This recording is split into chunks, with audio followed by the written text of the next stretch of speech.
Hello दोस्तों, हम आपके लिए लेकर आ गए important topic of advertising management. ये मैंने आप सबके लिए टॉपिक्स बनाए हैं रात को 3:30 बजे बैठकर, ताकि आप सबको फ़ायदा हो और आप अच्छे से एग्ज़ाम लिख कर आएँ। मुझे पता है आपका 1 जनवरी का एग्ज़ाम है, तो मैं आपको यूनिट वाइज इम्पॉर्टेंट टॉपिक बताऊंगी।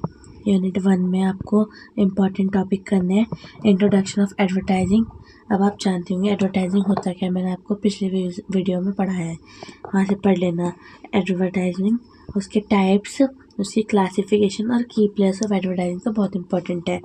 और फिर आता है importance of advertising in business. ये बहुत इंपॉर्टेंट क्वेश्चन है, बार बार आता है, तो आप इस टॉपिक को तो अच्छे से करके जाना। अब आता है यूनिट 2। यूनिट 2 में आपको पब्लिक रिलेशन क्या होता है ये पढ़ के जाना है।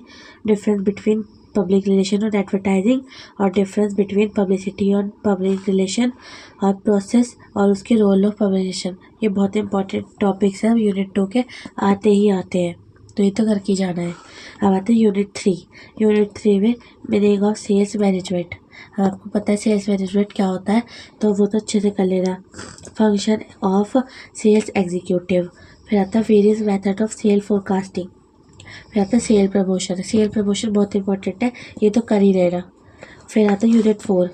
यूनिट 4 हमारी प्रिंट मीडिया और ब्रॉडकास्टिंग वाली है, हमें उसकी मीनिंग पढ़ लेना है। इसमें ज़्यादा कंटेंट नहीं है, तो आपको मीनिंग और टाइप ऑफ ब्रॉडकास्टिंग पढ़ना है और इंटरनेट एडवर्टाइजिंग करना है, ठीक है। फिर आता है यूनिट 5। यूनिट 5 में आपको मीनिंग ऑफ मीडिया पता होना चाहिए क्या होता है, मीडिया प्लानिंग और मीडिया स्ट्रेटजीज और मीडिया सिलेक्शन क्या क्या होता है, ये सब पढ़ लेना। उसके फैक्टर्स पढ़ लेना, और ग्रोथ और इम्पोर्टेंस ऑफ मीडिया क्या क्या होता है ये पढ़ लेना। ये आपके कुछ टॉपिक्स हैं, अगर आप इन्हें अच्छे से कर लेते हैं तो आपके बिल्कुल 60% मार्क्स आ जाएंगे। 60 से कम बिल्कुल भी नहीं गए, ओके।